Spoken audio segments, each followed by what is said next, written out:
Hey everybody, it's Marvina, and today we're going to talk all about crystal scrying. So I want to welcome everybody to the group, and if you have a candle, you can light your candle. If you want to burn some incense, then you're welcome to, set up a little altar there by your computer monitor, and just whatever makes you feel comfortable. Be sure and have some water handy. And if you have any questions that you would like to ask me regarding the crystals and crystal scrying or crystal gazing, then you're welcome to put those in the comment boxes below there. So I can't really see the screen too well because it's tiny, but I can see a few of you hopping online. So welcome to the class today. There is so much information that is out there about crystals and crystal scrying. So it's exciting to do this presentation today. The first thing that I want to do is an invocation and an affirmation that helps us to really claim our I am presence. So, and this is a great way to kind of set the tone for working with the mysteries of the crystals and working with scrying. So if everybody would just close your eyes, and as I make the statements, you want to repeat after me and make that statement as I am. So in first person. So just close your eyes. I have received the energetic codes through the Eclipse Trinity into the Infinity Stargate Energetic. I hold these codes within me. I ask now that you assist me in the integration of these codes as I bring forward cosmic downloads and DNA uploads, creating the star-gated upgrades of third dimensional and fifth dimensional merge. I thank you for presenting yourself to me as my higher self, so much closer than before as we all move through the final eclipse of the Trinity. The veils between the worlds are thinned at this time, and you are closer and closer and closer until we merge, until we are one. You are me, and I am you. We occupy the same body, the same consciousness. I see through your eyes the cosmic wonders of the Garden of Eden, and you see through my eyes the world of mankind. You are the antimatter to my matter, and I am the child of the Father-Mother union. I hold strong to the unification of these multidimensional pole shifts that take place within and without this day. I give thanks for the star that you are and for the seed that I am, as I seed the stars of memory fields in the name of Excalibur. I bring online the empowerment that is the mane of the lion and the paw of the sphinx, and I allow my Egyptian, Lemurian, Atlantean, and Syrian memories to come online and to take their places within all that I am and all that I shall be. I am but a child, a baby in the ways of ascension, and my knowing this, my acknowledging this, and my integration of this makes me an ascended master. Thank you, dear star, higher self aspect. Stand as my beloved child, and the cycle begins again. I embrace the inner pole shift, and I give thanks, and I hold the highest gratitude for this experience that is the Trinity into the infinity eclipse, Lion's Gate alignment. I walk into the rebirthing pool and the plasma stargate that is the partial solar eclipse, and know that my celestial and my solar light codes are activated at this time. With unconditional love, in the greatest of blessings, this pole shift, this rebirth is all that I am. Thank you, thank you, thank you. So this is an affirmation that I found on one of the groups that I like to follow. And after our course, I'll make that available to you. The affirmations are great ways of kind of reclaiming our power and helping us to kind of move some of the consciousness that might be stored in our DNA and in our cells, help it to bring forward that so that it's in our day-to-day consciousness. We have so much that's in our memories, and so that's one of the reasons that I like to work with the crystals, because they help us to activate and wake up some of the dormant codes, the memories that are held within our own cells.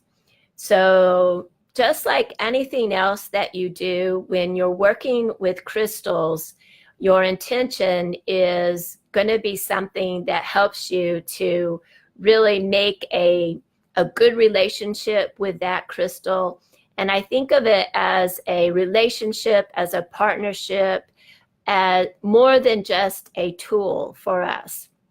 Although there are some people that will approach it as an instrument or a tool, I think of it as a partnership. And when you do it that way, it helps you to harmonize yourself more to the crystals.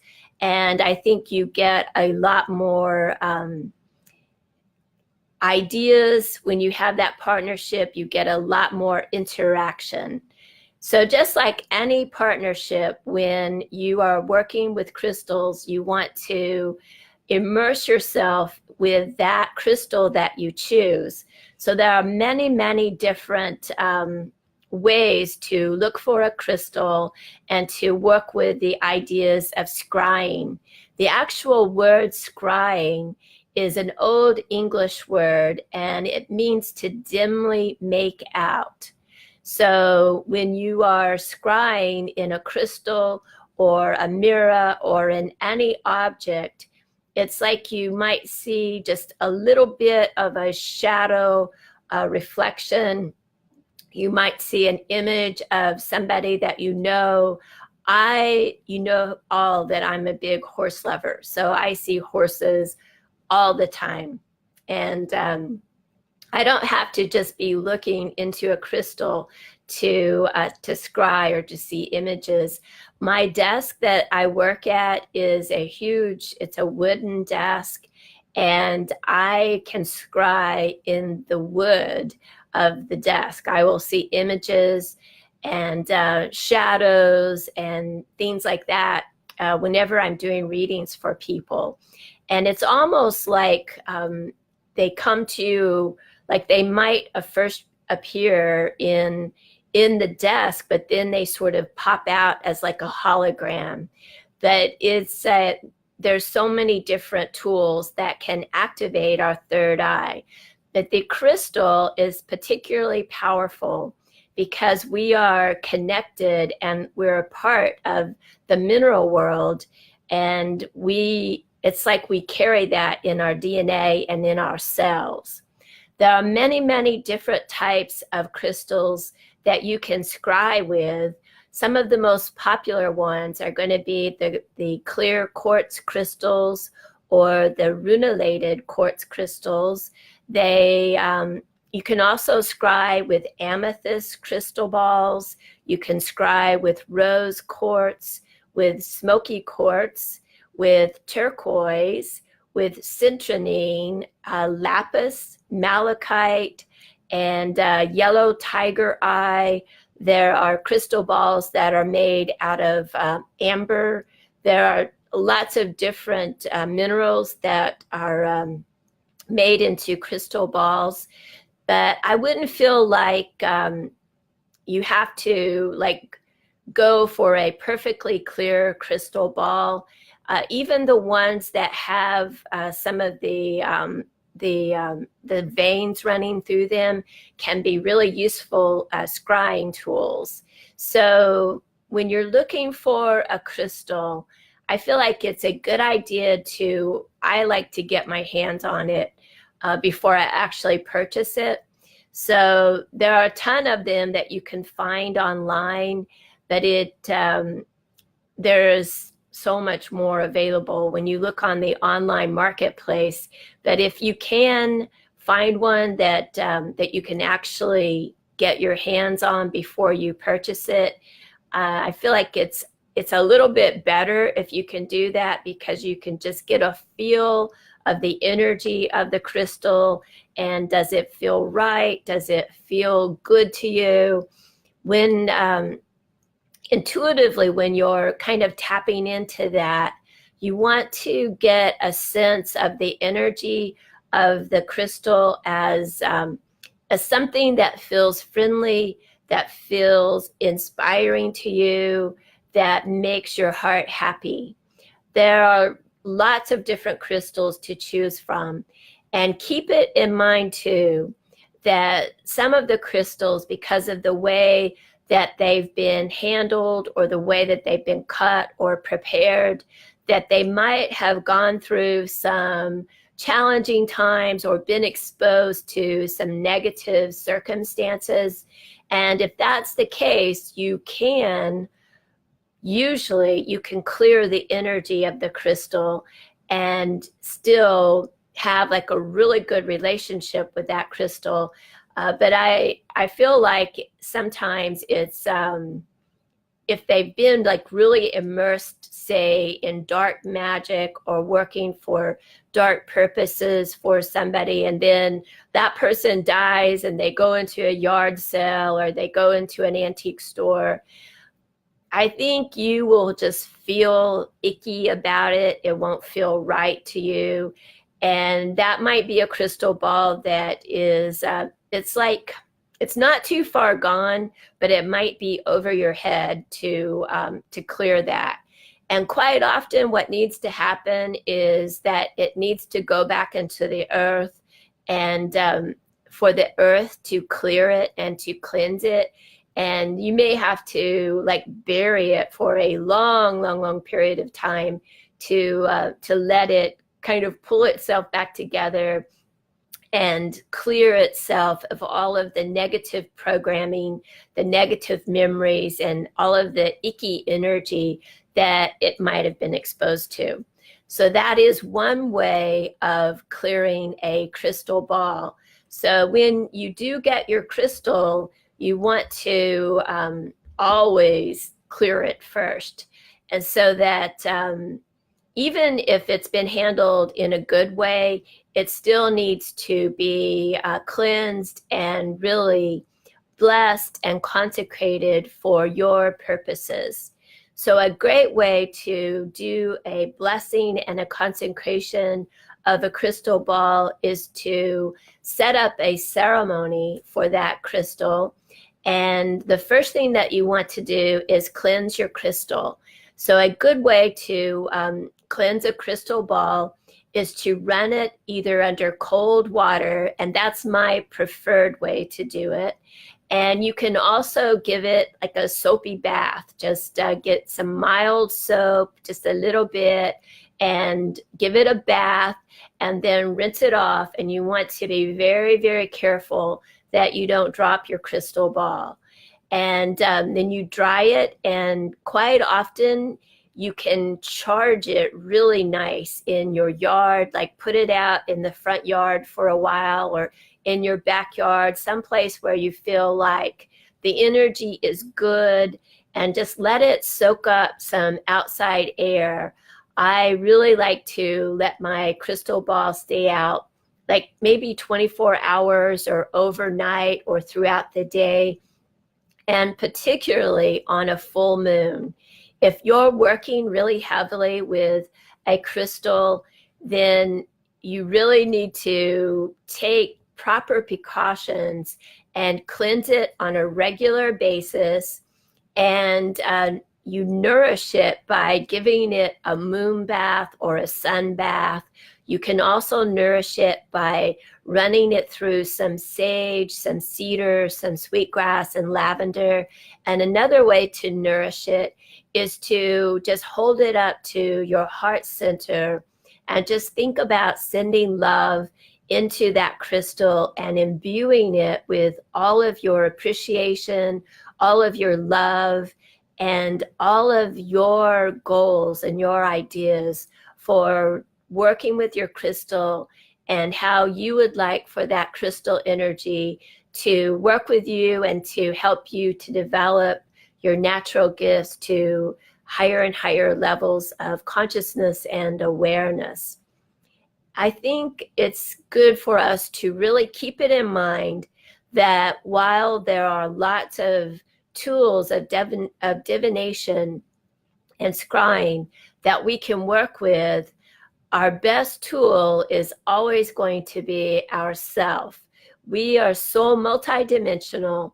There are so many aspects of ourself that we haven't tapped into, but these tools can be like a jumping off place and like a springboard that can help us to activate our third eye, our pineal gland, our pituitary gland, help us to wake up some of the latent or dormant skills that we carry within us. So always know that you, yourself, you're the best tool, and honor that. And just like I've been talking about how to work with your crystal and care for it and nurture it, you want to keep it in mind that it's important to nurture and bless and clear and consecrate and cleanse yourself and nurture yourself on a regular basis. So when you're going to get your crystal and you want to do a ceremony for your crystal ball, there are so many ways that you can go about doing this, but don't make it harder than it is. It's basically like you are welcoming this crystal into your life and you're blessing it. And I like to use all of the elements to bless and consecrate and awaken a crystal and sort of like tie it to me and harmonize it into my world, into my life and my hopes and dreams, but always being very respectful of the crystal and maybe its part in Grandmother Earth, and how, because it might have a very separate, unique goal as far as working with the earth energy. So you really want to keep it in mind that it might have its own dreams and goals to make out. If those are something that are more important than yours, then I think it'll probably make itself known that it won't work with you. You won't be able to really get an interaction with it. And sometimes I have been drawn to crystals that they want me to take them out of the environment that they're in, but they really are not, they're really not into working on a mundane level. So there's a lot of crystals that are in my yard all over the place. That is another tip, is that I have a lot of crystals in my house and in my yard, but you always want to spread them out and just realize that their energies, their personalities, and sometimes too much is not a good thing. And that goes with crystals, that whenever they're too crowded or they don't have their own room to sort of stretch out and breathe, that they can create a lot of tension in your space. And that might make you feel nervous. You might feel irritable. You might feel cranky for no good reason. And so you might need to spread out your crystals. But I have brought home a lot of crystals from yard sales, from antique stores, and they really, their purpose is in the earth. It's to transmit energy and to really work with Mother Earth and interact with other crystals all over the world. So when I find those, I just find a special place, either in my yard, in my gardens, or in my house. And I just set them up so that they have what they need. There are some of them that need peace and quiet and like to be undercover. So those might go into the ground. They might be under the bed. They might be in a flower garden, but not where you could really see them if you walked up on them. And some of them are loud and proud, and they like to be in the full sunshine. So this is another way that you can scry with those crystals, and their surfaces might be jagged because of all of the different quartzes that are in them, but they still create like a hologram effect that you can scry into the aura of that crystal. So when you're consecrating and blessing your crystal to you, creating a ceremony is something you can do intuitively, or you could follow like maybe a spiritual path that you work with. So you can create an altar of sorts. You can do that on your desk or on a dresser. You could spread out a special cloth in your meditation room, or take it outside and work with the natural energies outside. The elementals are particularly great at helping to empower a blessing and awakening ceremony like that. I like to have a representation of all of the elements when I do a ceremony. So you want to have like a candle to represent your fire. Your crystal can represent the earth energy. You can have a cup or a bowl of water, and then you can have a stick of incense to represent the element of air. So there are many different ways that you can just go about your blessing and awakening, but you can just take your crystal ball and hold it up to the element of the fire, hold it over your candle, ask that the element of fire be present and that it imbue your crystal with its essence. And then you hold it over your incense and call upon the element of air to move through the crystal, to cleanse any negative energies, and to imbue the crystal ball with its own essence. Then you hold it over your bowl of water and call upon the essence of water to work with this crystal, to work with you, and to energize this crystal ball with the element of water. And then you would just hold it down to the earth and call upon the element of earth to interact with the crystal, to imbue it with its power, with its energy, with its blessings. And then however you want to organize your session, you can hold it up to the Holy Spirit and call upon your angels, your guides, your teachers, the Holy Spirit, and ask that they imbue this beautiful crystal ball with their essence and bless it and help harmonize and tie it to you and to your soul's sacred dream, so that you can interact and work together as a team. So you want to use your own words and let your heart speak your energy, and don't feel like you have to have it in any particular way or have it very flowery or very well thought out. If you let your heart talk and interact with the different elements, I feel like ceremonially you're going to be correct, even though it might be totally unique to you. But everybody knows why they do what they do.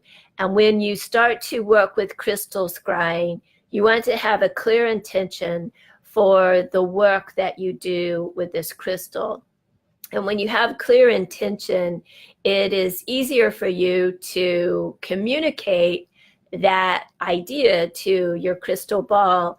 And I feel like you're going to get better results, and it's going to be easier for you to interact with that crystal. So after you have cleared and cleansed your crystal, then you want to think about beginning your work with your crystal and how you want to interact with that crystal. So what I suggest that you do is create a time frame to get to know your crystal and to build a relationship with that crystal and to nourish a partnership with that crystal. So you can weave that into your day-to-day life any way that you choose. So what I would suggest is that you perhaps get a couple of books on crystal scrying, on reading the crystals or working with a crystal ball, or awakening your psychic ability or your intuition. You can read those at night while you're winding down instead of watching TV, and you can just have your crystal ball like sitting by you or sitting in your lap, and maybe have one hand on the crystal and one on your book, and just kind of have rapport, create a relationship with your crystal. And just like you were creating a relationship with a person that you're very drawn to, you want to make time for them in your life. You want to have conversations with them. So have a conversation with your crystal. You might want to have dinner with that new person. So find some ways to nourish your crystal.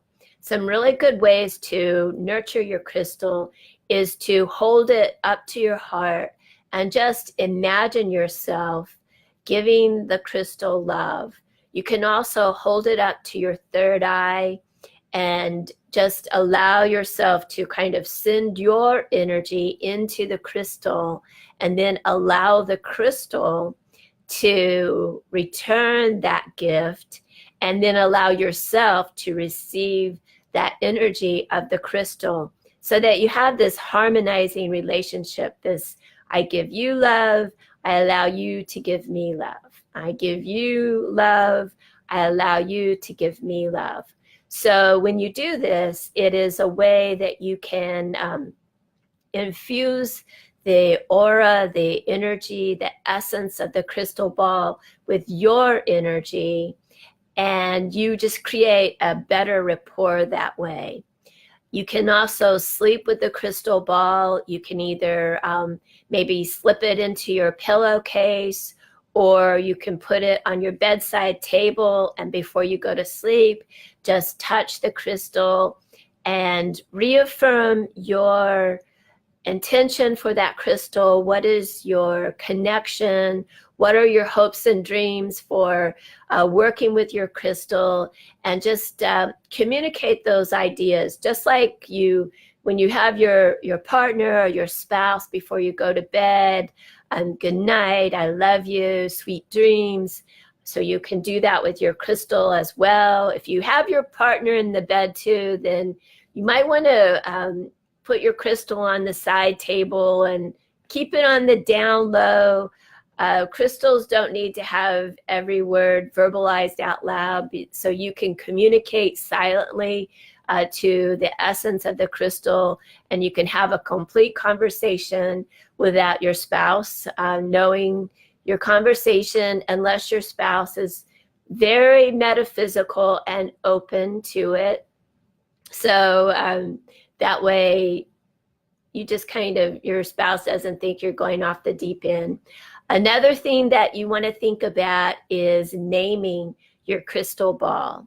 So when you give a name to your crystal, it is another way of honoring the essence of that crystal and just recognizing that it's an individual, that it's unique, that it's special to your life. Just like a lot of people, they name their cars and they talk about their cars and they they have hopes and dreams for their cars.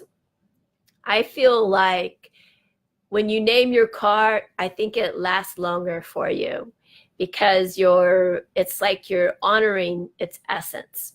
So you be sure and give a name to your crystal, or let the crystal give you its name. I think that's a better way to go about doing that.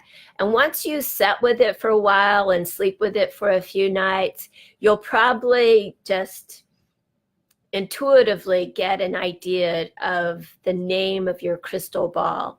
So don't make it harder than it is. And if you feel like you can't quite capture the essence of that crystal, then you might give it a nickname for a while and just say down the road when you feel more connected, then perhaps you can share with me your true name.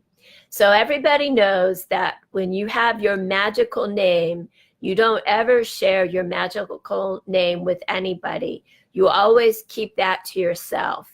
And when you're working with your crystal scrying or with any of your divination tools, and you're by yourself and you can send out to the universe your magical name, I am, and you state your magical name, and today I declare whatever it is that you're wanting to work with. Another tip is that did you see that orb? That's pretty cool. That's exciting. Another tip is when you're going to purchase your crystal ball, I think it's important to honor it by paying the full price. And if you can, a little bit more. So for instance, if you walk into a crystal shop and they say, I'm asking $100, but for you, I'll take $75. Then you want to resist the urge to say, well, I've got 50. You totally want to resist that because this is a living entity. It's a living being. It's super important that you honor it from the get-go. And if you went in and they wanted $100, then you very proudly plop down $100. If you can spend $120, you give them a $20 tip and just say, I love it so much, I want to give you extra. Because from the get-go, the essence of that crystal knows what you thought of it. It knows if you thought so little that you wanted to haggle for the price of it, or that you were ready to walk away. And it also knows when you thought so highly of it that you paid gladly full price and that you honored it by giving it a little bit more. And I think that holds true in anything that you are going to use in your life that's important to you, is to pay the best money that you can for it, if you can. So that's just that's the way I've been taught by my teachers. So I wanted to share that idea with you, is that these crystals are living energy, they're living beings, and they know when you appreciate them and when you truly are excited and ecstatic about working with them. So I want to show you my crystal ball here. This is, I think it's about a 5-inch diameter crystal. And I've had this crystal ball for a long time. When you get your crystal ball, when it's like this, it's perfectly round, then you want to have a stand to go with it. So this is a picture of my stand. So this helps you to hold it so that it doesn't roll off the table whenever you're trying to work with it. And when you're actually going to go into a crystal session to scry, it's not imperative, but it's helpful if you put a cloth in between your crystal and your stand. So I like to use a matte black piece of fabric. It doesn't have to be any particular kind, but I don't want to use anything that's shiny. So just use something that is a matte color, and that helps to kind of create it so that you can look into the crystal and you can see images or see objects or ideas. It just makes it a little bit easier for you to see things. Before I go on, I wanted to share with you one of the archangels that kind of oversees the crystal world is the Archangel Uriel. And so you can send a little request that the Archangel Uriel would provide you some inspiration, some protection while you're in your scrying session, and help you to interact with it from a good place. So Uriel is a very powerful archangel. You don't want to ask frivolous things from the Archangel Uriel. When you're going into a crystal session to scry, you want to think of using the crystal as a way to stimulate your own third eye and to stimulate the psychic centers there and awaken them and get them more active. So I've been doing this work for so long that I don't need anything to really wake up and activate. And always remember that you are an instrument, a tool yourself. So, but we can use these tools of divination when we want to activate, to energize, and maybe we feel like for whatever reason that our own psychic tools are sleepy or that they need a little bit of help. We can use the energy of the crystal to help boost our energy. You can use a glass ball and get results too. I'm going to show you my glass. This is a glass crystal ball. So it's made out of glass. It doesn't have as much of, it doesn't have the energy that you're going to get out of a real crystal ball, but you can still use that to scry in. There are a lot of different things that you can use to scry. So I like the crystals because they are natural and they have their own energy. It's a very high frequency and they can help us to really wake up and activate our own psychic intuition. So when you're going to sit down and work with actually scrying into your crystal, you want to set yourself up for success by being very in a kind of a calm frame of mind. And you can prepare yourself the day before by not eating any meat and abstaining from alcohol or caffeine. That helps to clear your system of toxins and things that can kind of block the psychic centers and your ability to interact with the spirit world.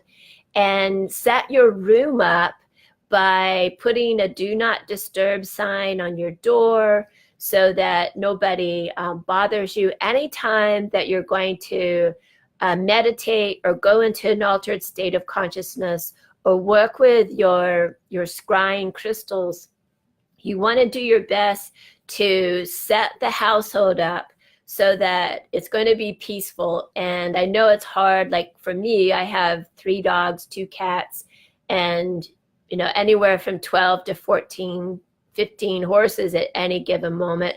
So there's all kinds of stuff that can go on. But usually what I'll do is shut the front gate so that the UPS man doesn't come through and bang on the door. And I will let my dogs out before I do a session. So they're comfortable, they've been fed, they've had their walk, and they can lay down, take a nap for about an hour. And tell anybody that you live with, I'm going to meditate, and unless it's an emergency, please don't bother me for an hour. And you just set yourself up for success that way. It doesn't always work. And sometimes we have to just roll with whatever little interruptions that we get. But I tell you, when I'm working with spirit, I have learned to build into my sessions whatever interruption. So like if I'm giving a message to somebody and my phone buzzes, or there's a knock on the door, or the dogs bark, then I always know that spirit is saying, hey, pay attention to this piece, whatever it is that you saw, or or that you were saying. You want to pay attention to that.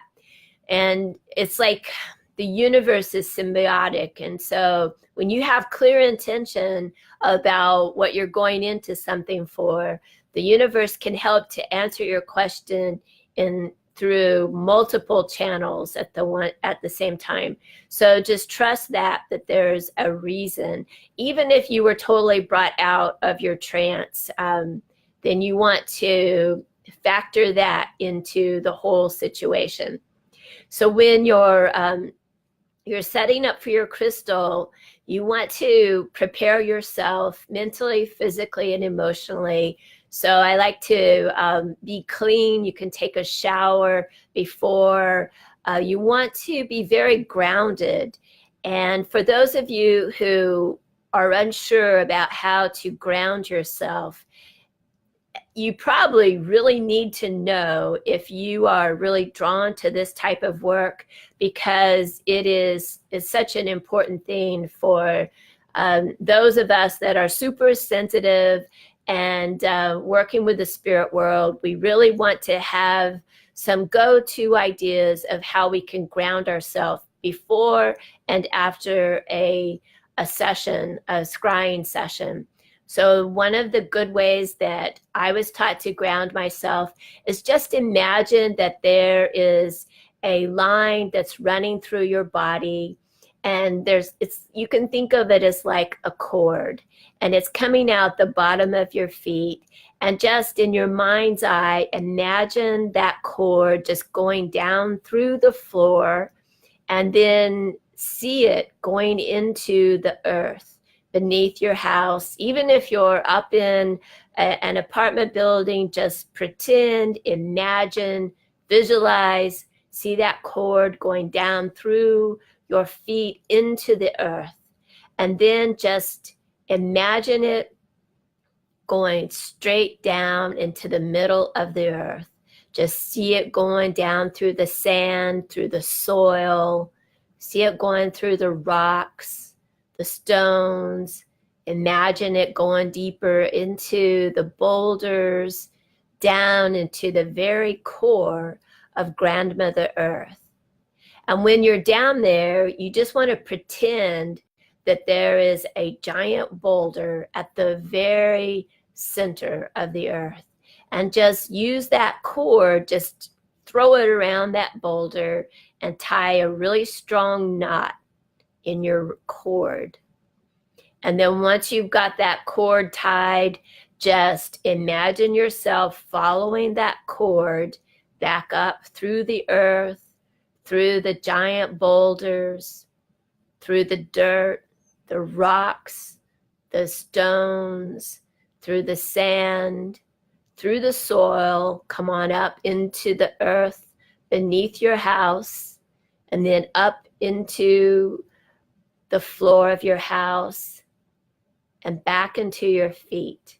And then you know that you are securely tied into the earth, and you are prepared to go into your ceremony, and you can trust that you're in a very safe room. So I always do an affirmation. I'm in a safe place. I'm in a safe room.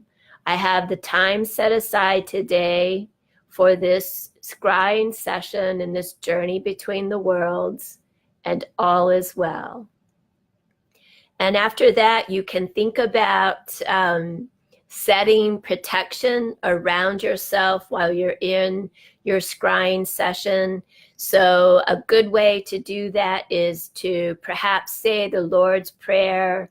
You can call upon the elements, the angels, the powers of the earth to sit with you, to work with you today in this scrying session, and call upon the essence of your crystal ball. And if you know her name, then you call her by name. If you don't have a name, then you just imagine your crystal and the energy and the entity that she is, and just invite her to sit with you today and to share her energy with you and help you to bring forth the answers to the questions, to whatever it is that is on your mind. So there are many, many different ways that you can go into a crystal session. I think it's great to have an idea of what you would like to know. So for instance, if you're feeling a little bit out of balance and you feel like there's something going on in the organs in your body, so you create that intention with your crystal that to share with you what organ in the body is out of balance, and to share with you, are there any incidents or issues that might have instigated that that downturn of health and energy?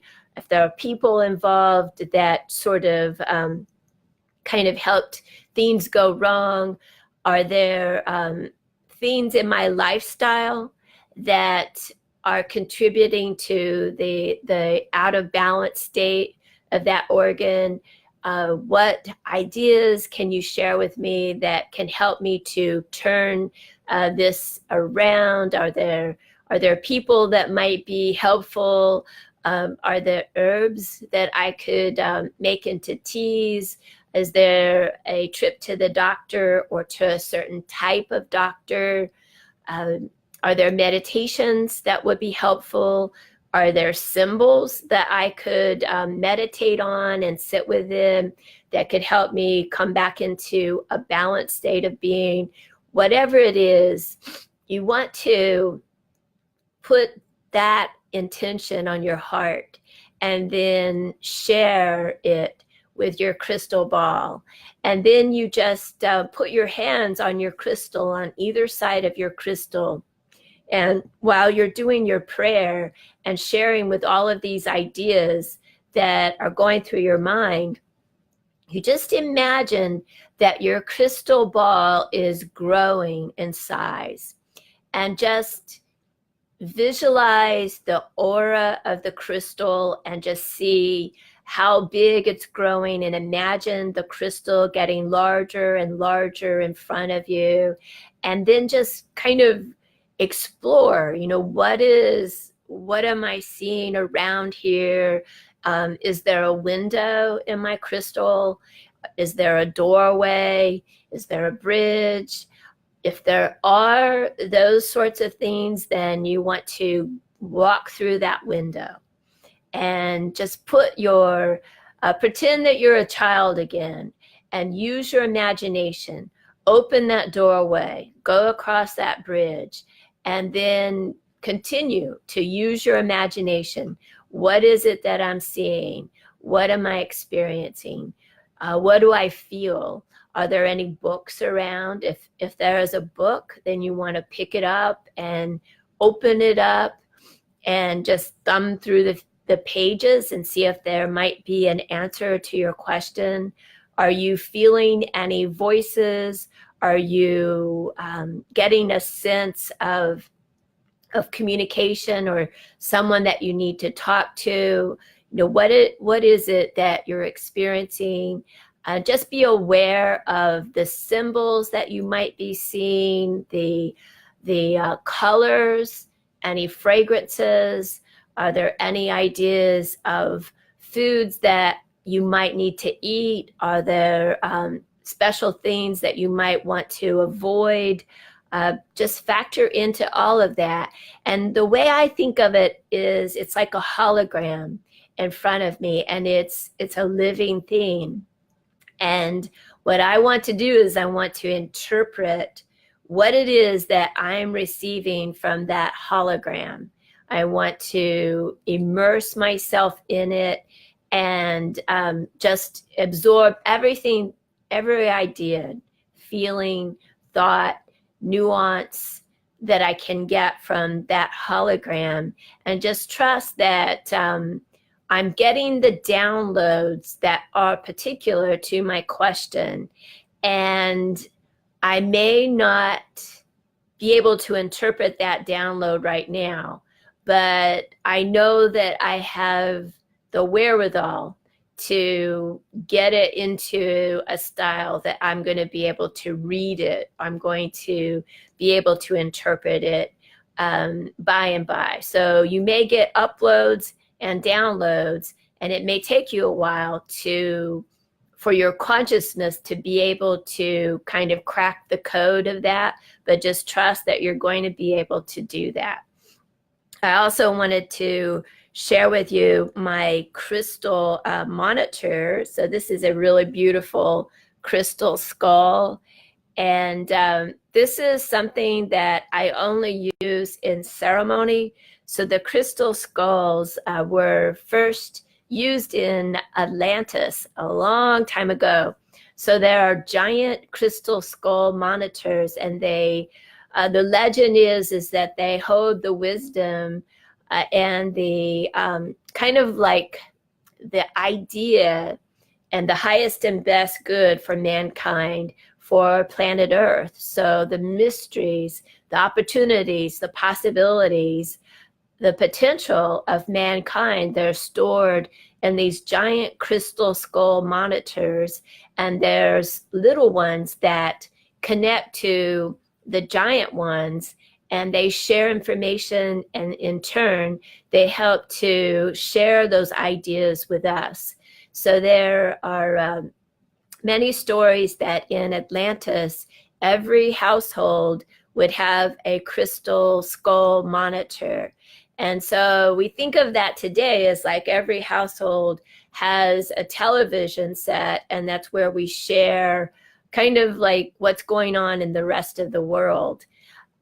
Only I'm starting to think that the crystal skulls have more clarity and truth of what's going on, whereas now, especially with mainstream media, we get a lot of false information or misleading information. And that brings up a very good point that I wanted to make, because in Atlantis, the civilization was destroyed because the people were misusing their abilities. They were not using their power properly. They were misusing their tools like the crystals, and they were using them for service to selfish ideas rather than service to others, with the idea of something that can be good for the community, that's not just good for me. And so that whole civilization was completely destroyed because they were greedy and they misused their power. And I think that when you're working with your crystals and with any of your divination tools, that you want to be very intentful and mindful to use your crystals with the idea of integrity and impeccability, and using those to empower other people as well as yourself, and something that brings a blessing to your community that is not misleading. Because we can be psychic and bring through information that that can be misleading. So it's important that we temper our tools with the highest and best integrity that we can draw from at all times. And I just feel like we're going to get more out of our magical work that way. So we talked about using your crystal in a scrying session. So after you have done your session and you feel complete. And you'll know that feeling because you'll just get a sense that your crystal might be pulling back from you, that the energy might feel dull, it might not feel right anymore. And when that happens, you know that it's time to close your session. So you can use some sage and maybe some sweetgrass, some lavender, and to kind of create like a smudge mixture. And I use those in equal parts. I like to use 4 herbs in a blessing before I start a ceremony and in a blessing when I end a ceremony. And I use those for myself and for my space and for my crystal tool. So you can walk around the room with your little pot of herbs. So I use sage, cedar, sweetgrass, and lavender. And I put equal amounts of each one of those herbs into, and you want to use them dried. So put them into a container. And I like to use a container that has a lid on it so that you can smother out that, and be very careful when you're holding it or what surface that you put that container on, because it can get very hot and it can scorch your furniture, it can scorch your carpet or your floors. I know that by experience. So I want you to learn from my experiences and not have to go through those yourself. So have something you can put your container down on, but you just drift the crystal ball through the smoke. If you're going to clear yourself, and I always do that before and after a session, even before I touch my crystal, I clear myself. And so a way that you use the sage and the smudge mixture to clear yourself is you can either take your hand and just hold your pot of herbs that are smoking. They're not on fire because you put the fire out, but they're smoking. And you just run your hand over your head and just sort of drift the smoke, like direct it over your body. So direct it over your head, move it into your heart center, and then walk around your room and sage the room, so that if there's any negative thought forms or negative energies or negative entities, that you're banishing them from your space. So that way you have a clear space to work in, and you yourself are clear, and then you bless and consecrate and smudge your crystal ball.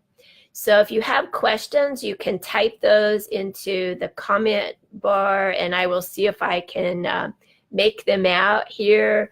I do have my glasses, so but it's so tiny, it's hard to see in there. But sometimes it's when we're learning to work with a tool, it's like we go through an awkward phase before we get into a like a sense of knowing, how to work with it. But this is something that has been used in centuries. One of the first people to use scrying to really make some great use of it was a very famous man who was called Mr. D. I'm thinking his name was John D. And then he was a magician in the court for Elizabeth I. And so he was a master astrologer, and he would use scrying. And the way that he did it is that he had a partner who actually did the scrying, and through a crystal. His name was Edward Kelly. And then John D. would ask him questions. And so Edward Kelly would use his crystal scrying to go into a trance state and to see whatever sorts of messages that he could make out from that. So I see I've got a message here. Do you look directly into the ball or all around it, or both, or do you soften your gaze? So what I do is I look directly into the crystal ball, and you want to soften your gaze. You don't want to have like a hard, dueling sort of a stare into the crystal. So have a soft gaze. And I like to cultivate, again, the idea of allowing. So you don't want to try to make something happen. You want to be sort of in a state of mind of allowing an interaction, allowing a conversation between yourself and the crystal, so that I just feel like you're going to get a little better of a dynamic between the two of you. When anytime that you try to jam or make something happen, the energy is very hard, and I think it creates more of a block than it does an interaction. So soft gaze into the crystal. Look around for something that sort of captures your interest, and then follow that thread. So allow it to expand, and just let your imagination be very playful, and go into the energy, into the ideas, be aware of what it conjures up with you, what do you feel, what are you experiencing, what sorts of colors do you get a sense of, do you feel a like a tie to another time and place, in this lifetime or in another. Just be aware of it. And then when you feel complete, you come out of your session, and then you write down your notes. And so then is a good time to ask your angels to maybe activate any memories that that you experience that are not like coming right back to you, and to bring forward, what's really relevant out of that. A lot of times there might be one or two pieces of business that are truly relevant in answering your question. And we may want a whole book, but there's like one or two things. And if we can get those, then that can be a turning point for our challenge or our problem. So anyhow, that's all I've got today for our crystal scrying session. I just feel like you should approach it with fun, but be reverent, be respectful of your crystals, and you're going to get more out of them. And just kind of go into it with patience, and not feel like you have to master it today, or tomorrow, or if you don't get the interaction that you want in 3 days, that it's not going to work for you. This is definitely something that you approach it, and you want to have that attitude that I'm going to take some time to build rapport, to really get to know this crystal and how it can help me activate my own psychic abilities to the highest and best I can for the highest good of all. So I hope you have enjoyed this presentation, and I look forward to seeing you again really soon. Thanks a lot. I'm Marvina Meek. Bye-bye. Y'all have a great day. I'll see you later.